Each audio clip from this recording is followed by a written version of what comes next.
All right, everybody, welcome back to What Everybody is Saying by Joe Navarro, an ex-FBI agent's guide to speed reading people. This is chapter 5, when we're picking up rather, on using nonverbal behavior to enhance your life.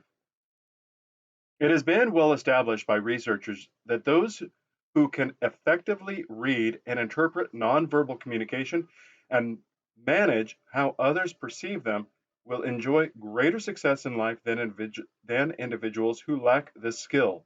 Goldman, 1995, pages 13 through 92.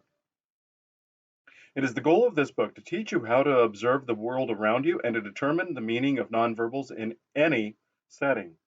This powerful knowledge will enhance your personal interactions and enrich your life as it has mine. One of the fascinating things about an appreciation for nonverbal behavior is its universal applicability. It works everywhere humans interact. Nonverbals are ubiquitous and reliable. Once you know what a specific nonverbal behavior means, you can use that information in any number of different circumstances and in all types of environments. In fact, it is difficult to interact effectively without nonverbals. If you ever wondered why people still fly to meetings in the age of computers, text messages, emails, telephones, and video conferencing, it is because of the need to express and observe nonverbal communications in person. Nothing beats seeing the nonverbals up close and personal. Why? Because nonverbals are powerful and they have meaning.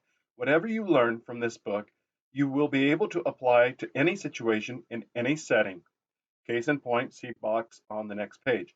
Before we go into the third inset box, I want to point out two very apt reasons for having in person. There's a big push right now to get people to return to offices because these, for example, government offices are being paid for, meaning out of our tax revenue. They're trying to justify increasing taxes in places such as Oregon to pay for stupid baseball fields. I mean, minor league has succeeded so well in Oregon that it's had several collapses that, oh, let's try major league now. It's not going to work. That aside, so CNN had one of their executives on a Zoom call. If I recall correctly, it was during the COVID nonsense, and they were on this video teleconferencing or Zoom. I'm not certain which one it was. It's been a while. But this executive was pantsless during the news broadcast. And yeah, there's the old joke about, oh, the news anchor just wears a jacket, shirt, and tie and wears Bermuda shorts and sandals because you can't see it. Well, this individual, I don't recall their name, and I don't want to say the wrong thing and malign the wrong individual, but they were completely undressed and performing bad deeds while on the news broadcast, and they got called out for it. But they're still in the news industry. That's how serious they take this stuff, which isn't at all. Um, it's ridiculous. But there's a certain level of decorum that comes with being present, being real time, face to face. You get to see that somebody's actually putting the effort into it. For men, quite often fashion is dismissed because men are more functional in the sense that, well, if I'm working on this on the farm or on an automobile or building a house, I don't need to be wearing the most expensive Italian suit. But there is a thing about being dressed a certain way. Airline pilots, for example, are coached to learn what the airline's uniform looks like prior to an interview and to buy a suit that matches the airline's flight crew's uniform so that they could be, they give the appearance of being ready to work right then and there. That if they had a slot, they can just put this person into it, provided they have the ATP certification. Um, that goes with the concept of you dress not for the job you have, but for the job you want. And I've noticed it when I transformed my wardrobe from being a blue collar individual to wearing designer jeans. I never realized how shallow women were until I bought a pair of $200 jeans. And I'll leave it at that. Your imagination can go from there. But now I've gone the opposite route because I've been doing a deep dive into poverty for the last couple of years, trying to understand the motivations behind it. It is an idea that I had way back when I first started going to college for anthropology. And you hear about, oh, if you lower taxes, it'll unfairly target the poor. If you take soda pop off of SNAP, supplemental nutrition, the food stamps, it'll unfairly target the poor. These are they're lies. They're not going to unfairly. Um, I have my conclusions that I've drawn from my deep dive that I've been writing about, which I'll get around to including eventually. But these are very, very important things. So you've got Zoom calls or teleconferences that you don't know if the person's really there doing it or if they're just wearing a headset while they walk around the house doing their laundry, baking cookies, playing with the animals, playing a video game. Remember that guy, Sam Bankman Fried, playing video games while he was supposedly hosting business meetings? Yeah. The other example I wanted to point out is how often have you had an instant message? Back in the days of ICQ and Yahoo Messenger, you'd be having a text exchange with somebody, or even on your phone nowadays with the text communication, and you write something that you know have experienced being witty, and then it lands like a lead balloon with your recipient because you can't convey body language via text message. And unless you insert emojis or parenthesis, shrug or sarcasm type disclaimers. So interact that it hammers home what Mr. Navarro says here that real time face to face interactions matter and they're valuable. All right, box insert number 3, giving a doctor the upper hand. Several months ago, I presented a seminar to a group of poker players on how to use nonverbal behavior to read their opponent's hands and win more money at the tables. Because poker is a game that emphasizes bluffing and deception, players have a keen interest in being able to read the tells of their opponents. For them, decoding nonverbal communication is critical to success. While many were grateful for the insights I provided, what startled me was how many seminar participants were able to see the value of understanding and utilizing nonverbal behavior beyond the poker table. This ties into the example I gave about taking my youngest child to get bottle redemption, can redemptions, that the child read the clerk's deceptive behavior. 2 weeks after the session ended, I received an email from one of the participants, a physician from Texas. What I find most amazing, he wrote me, is that what I learned in your seminar has also helped me in my practice. The nonverbals you taught us in order to read poker players have helped me read my patients too. Now I can sense when they are uncomfortable, confident, or not being entirely truthful. The doctor's note speaks to the universality of nonverbals and their value in all facets of life. All right, let's proceed to the next page, or the next topic rather. Mastering nonverbal communications requires a partnership. I am convinced that any person possessing normal intelligence can learn to use nonverbal communication to better themselves. I know this because for the past 2 decades, I have taught thousands of people just like you how to successfully decode nonverbal behavior and use that information to enrich their lives, the lives of their loved ones, and to achieve their personal and professional goals. Accomplishing this, however, requires that you and I establish a working partnership, each contributing something of significance to our mutual effort. The next subheading, following the Ten Commandments for observing and decoding nonverbal communications successfully. Reading people successfully. Collecting nonverbal intelligence to assess their thoughts, feelings, and intentions is a skill that requires constant practice and proper training.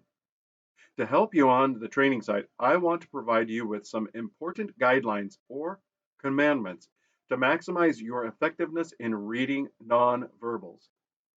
As you incorporate these commandments into your everyday life and make them part of your routine, they soon will become second nature to you, needing little, if any, conscious thought. It's a lot like learning to drive.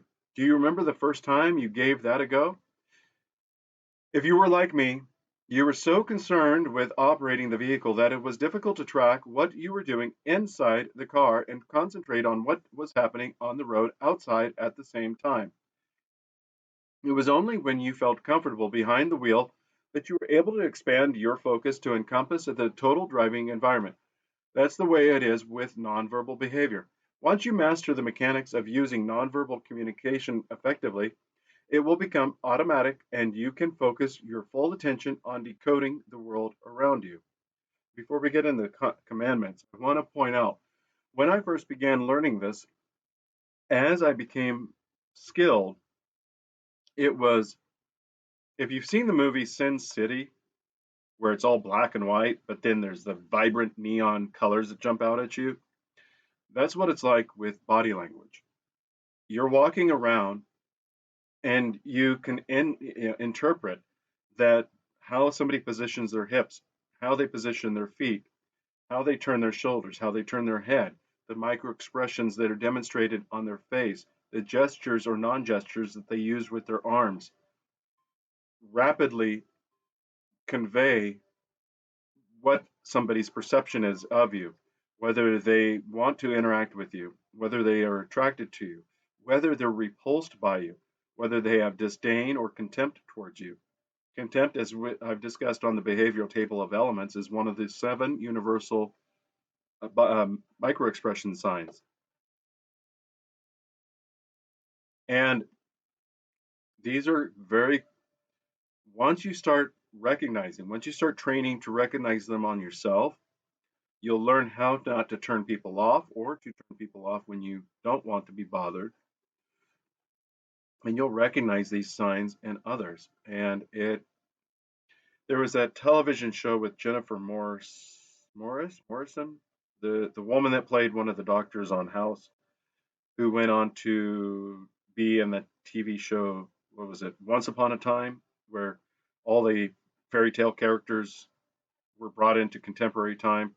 And she opens the scene being a bounty hunter or something like that, saying that she has a superpower, but essentially it's body language reading, and it's accurate. It's very, very accurate in that regard. Commandment 1, be a competent observer of your environment. This is the most basic requirement for anyone wishing to decode and use nonverbal communications. Imagine the foolishness of trying to listen to someone with plugs in our ears. We couldn't hear the message, and whatever was said would be lost on us. Thus, most intent listeners don't go around wearing earplugs. Yet, when it comes to seeing the silent language of nonverbal behavior, many viewers might as well be wearing blindfolds, as oblivious as they are to the body signals around them. Consider this. Just as careful listening is critical to understanding our verbal pronouncements, so careful observation is vital to comprehending our body language. Whoa, don't just breeze past that sentence and continue reading. Oh, all right, let's reread it again. Once you master the mechanics of using nonverbal communication effectively, it will become automatic and you can focus your full attention on decoding the world around you. Oh, never mind. I'm reading this off a PDF, so when I push the back button for the page, it put me in the middle of the paragraph. All right, let me get back here. So the final paragraph talks about wearing earplugs while attempting to listen to someone and how foolish that is. And it continues on that yet when it comes to seeing the silent language of nonverbal behavior, many viewers might as well be wearing blindfolds, as oblivious as they are to the body signals around them. Consider this. Just as careful listening is critical to understanding our verbal pronouncements, so careful observation is vital to comprehending our body language. Remember the example I provided as far as the television program Lie to Me with Tim Roth,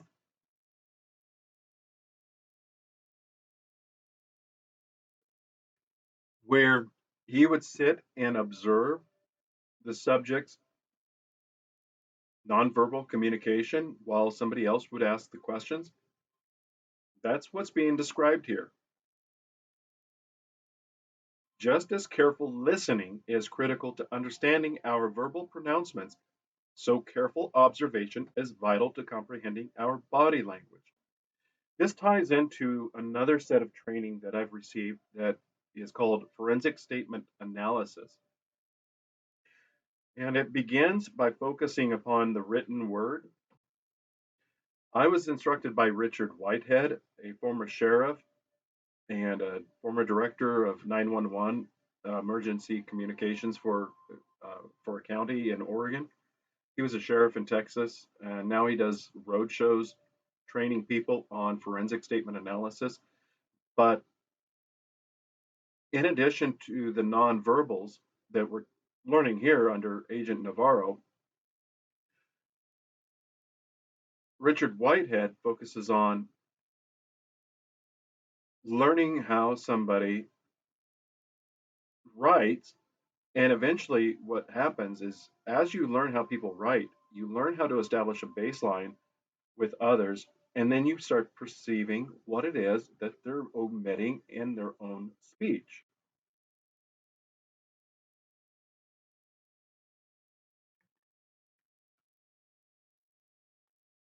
All right, let's reread that sentence a third time. Consider this. Just as careful listening is critical to understanding our verbal pronouncements, so careful observation is vital to comprehending our body language.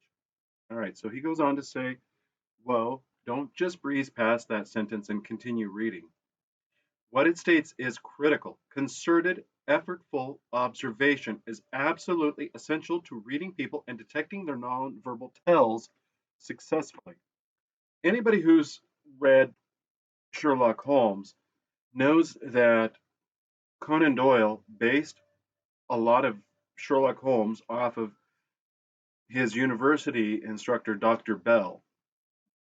And Dr. Bell was renowned for bringing people in off the street and observing them, concerted observation, and diagnosing them upon sight, which is how Sherlock Holmes achieved his notoriety of being the great detective, consulting detective, was by being able to make these observations. The mud on the shoe represents that somebody has traveled from this region because that particular mud is only located in this region, and by walking, they only this percentage of mud based upon their height and their weight and their gait would have vibrated off, and so on and so forth.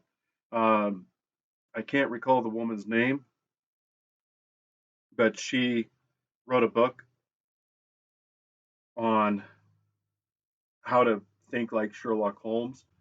if I can remember her name, or after I get, when I begin uploading this, I will attempt to locate, and then I'll try to make a note of it to include if that's of interest.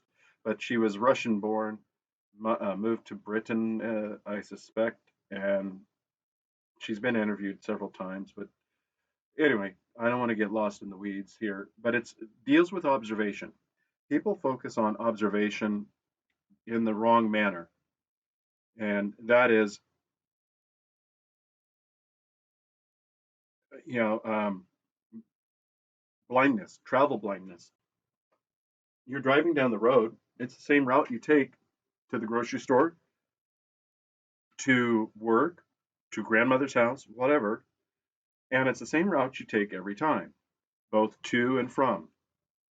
But it's not until new construction breaks ground or has been, putting up a new building, that you realize you have no idea what existed prior to. This is what is concerted observation. When we interact with others, we've already made a determination as to who these people are based off of preconceptions. We look at them and how they're dressed, and we just write them off as being an authority figure if they're in uniform.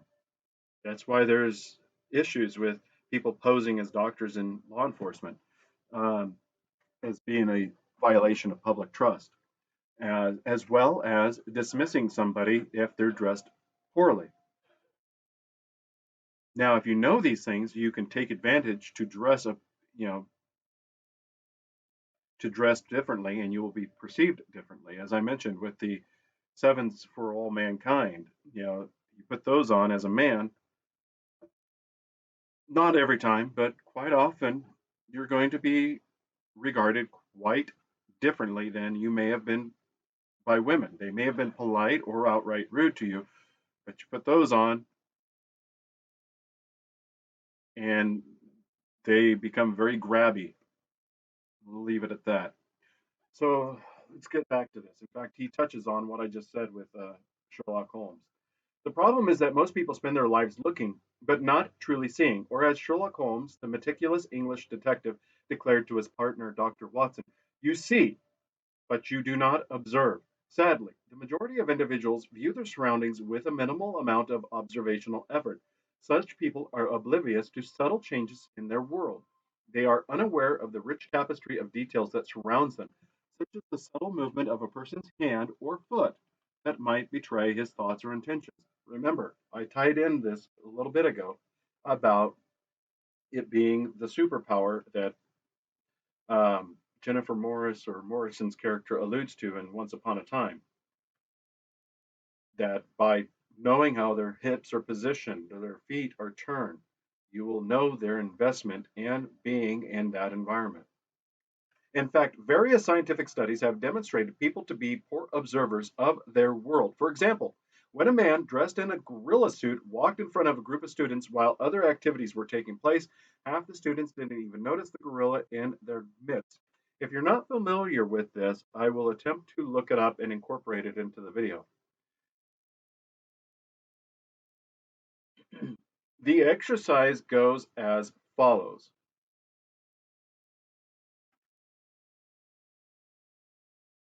All right, make certain I didn't lose my place while I pause this. In fact, various scientific studies have demonstrated people to be poor observers of their world. For example, when a man dressed in a gorilla suit walked in front of a group of students while other activities were taking place, half the students didn't even notice the gorilla in their midst. Simons and Chabris, 1999, pages 1059 through 1074. Now, if I've located the video, I've placed it well enough prior to this description so that you can pause it and go back and re-examine it. And that is, it's a group of people, if I'm not mistaken, in a circle, passing a ball back and forth amongst themselves. And in this exercise, you focus on the players passing the ball. As a result, You don't see what's right in front of you, and that is the individual in a gorilla suit passing through and doing gorilla gestures, pausing, raising its arms, mocking you. Because if you rewind it and you watch it again, you find it seems to be mocking you, and it proceeds from left to right. Because the exercise is to focus upon what it is the students are doing rather than what is in a what is really the interruption, the uniqueness. And I use the example of travel blindness. You're traveling down the road, you don't notice it until it's gone and new construction's being done to replace it. And even that gorilla exercise demonstrates that even the novelty of something new isn't enough to get people to notice things. This is part of the reason that society is the way it is. And that is, we develop tunnel vision.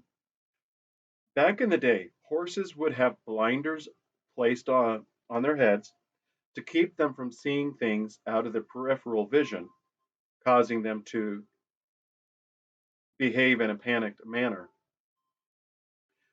So that when they're being, driving a stagecoach or or being ridden or plow, helping pull a plow, they would keep their focus in front of them.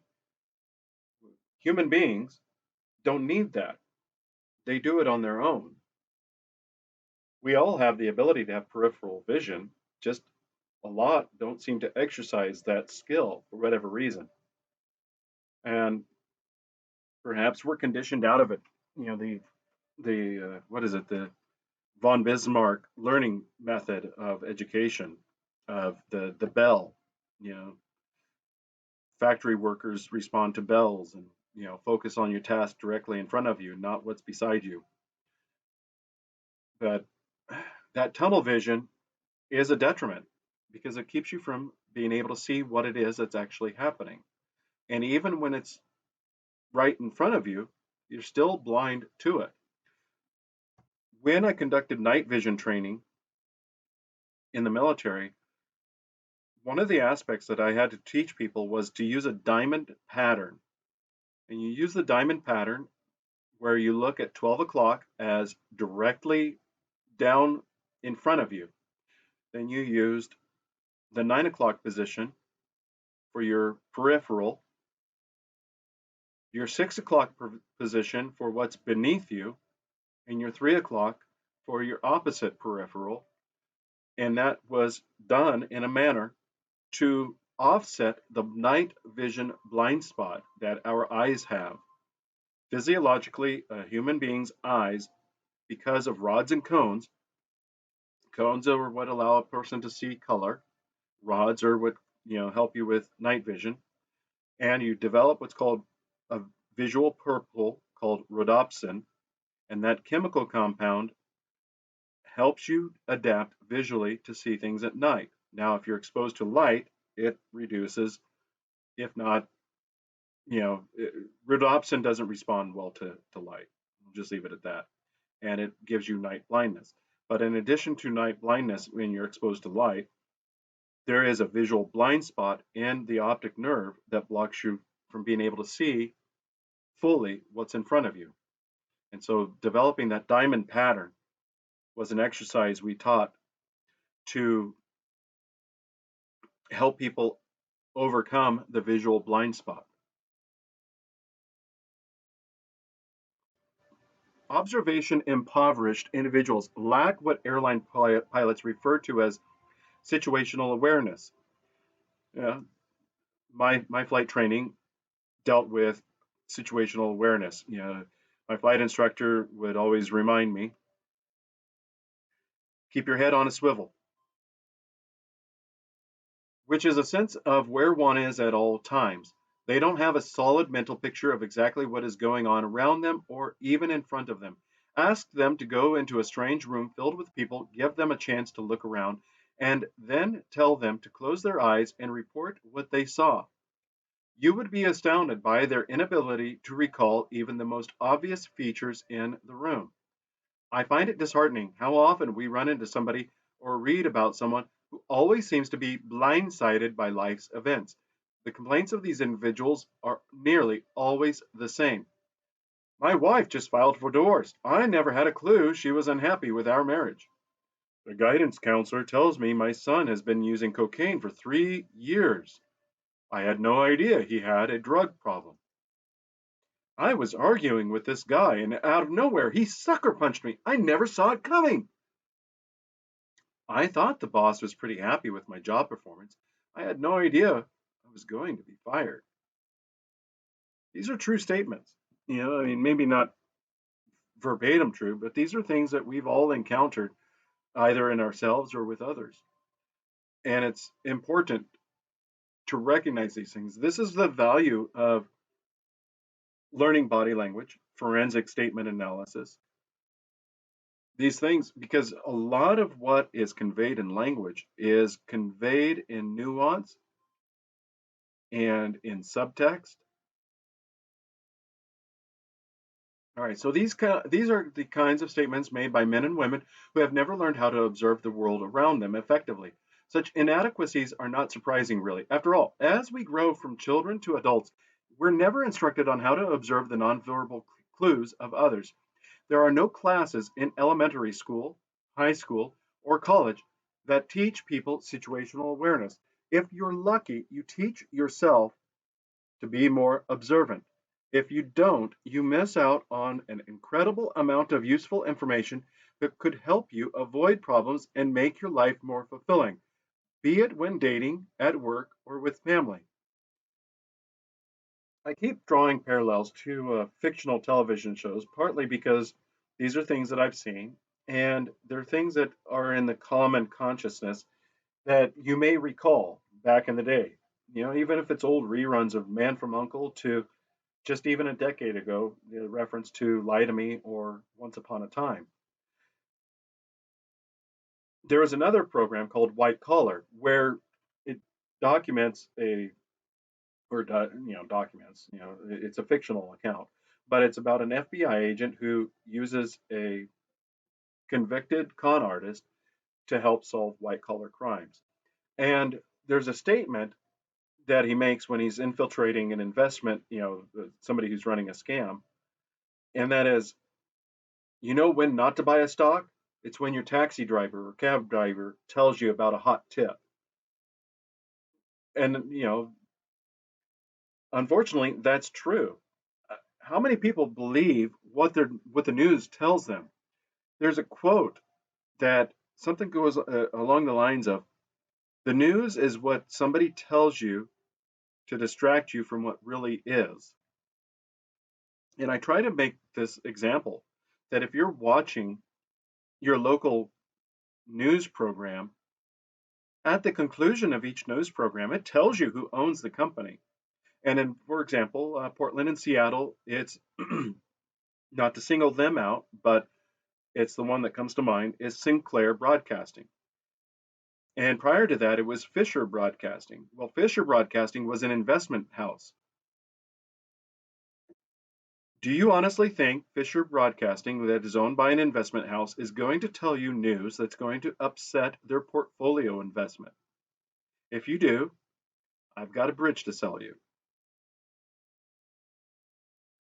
You need to consider who it is that's selling you the information. And that's not just limited to big corporations disseminating the news.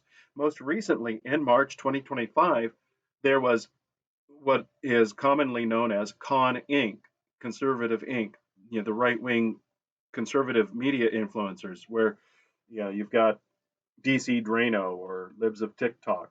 They got those binders from bleach blonde Bimbo Bondi at the Attorney General. And it was a distraction from the Epstein client release. On the heels of that, you had some of these people, Eric Daughtry being one of them, who were promoting the how dare you advocate to get rid of soda pop off of food stamps.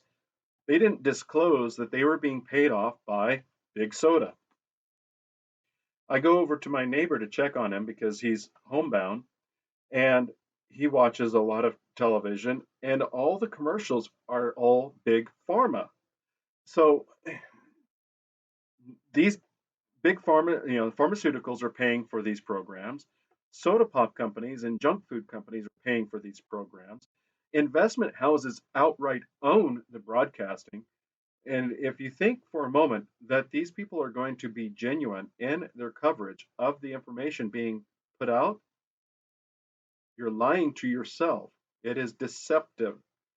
They are propagandizing, and this ties into you know the that the U.S. government does this since 2012. The Smith-Mundt Act, the Smith-Mundt Modernization Act, allowed the American government to not only participate but to fund via the USAID money the propagandization of the American people. That is the reason you need to have situational awareness. It's not enough to have your head on a swivel looking left or right, up and down with that diamond pattern that I alluded to.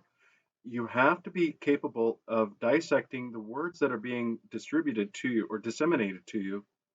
And furthermore, you have to recognize who it is that's saying these things to you. There's the popular YouTube video that made the rounds of the news broadcasters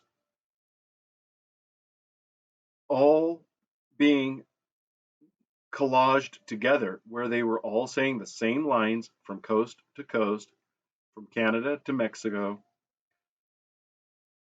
that they put the collage together and it was overlapping of their scripted lines. And these were news broadcasters, and it was demonstrating that we were being played by the news.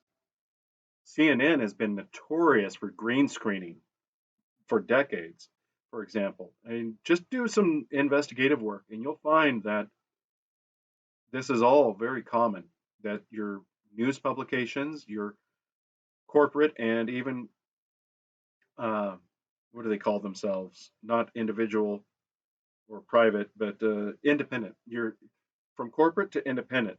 They're all influenced to some degree by certain things. Maybe not all, but the vast majority. I mean, everybody makes fun of Alex Jones because he's always peddling his supplements. And that's because the advertising firms won't include him in product placement. And YouTube had a crackdown about 8 years ago of censoring people for having wrong think. As I said, do some deep diving into this or even just cursory investigation. You'll find that there's a lot more censorship in how the information is provided to you. You can see it in everything from the Netflix adolescence program that's getting, oh, this fictional account of a event that's been whitewashed needs to be taught to everybody. But when you look at the actual demographics, white men committing violent crime is actually the minority versus the immigrants. And my statement for even saying that, I have no intention to travel to Europe because I fully suspect I would be denied a visa, if not arrested on the spot for calling it out. But that is the world in which we live in, and that is a world of propaganda. As he states in the insert on box 3, interviewing the rapist, saying he turned left instead of turning right, but motioning with his right. We live in a propagandized world, whether it's at the individual level of whom it is that we're interacting with. Hence the quotes about, oh, I got sucker punched. I didn't see it coming. It came out of nowhere, or I had no idea my spouse was ready to leave me. Um, we believe what we want to hear. We see what we want to see.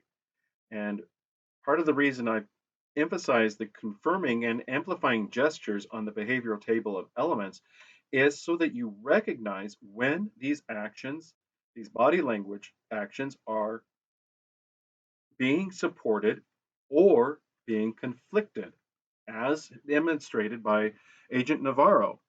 The movement of the right hand gesturing turning to the right when he said to the left is a conflicting gesture.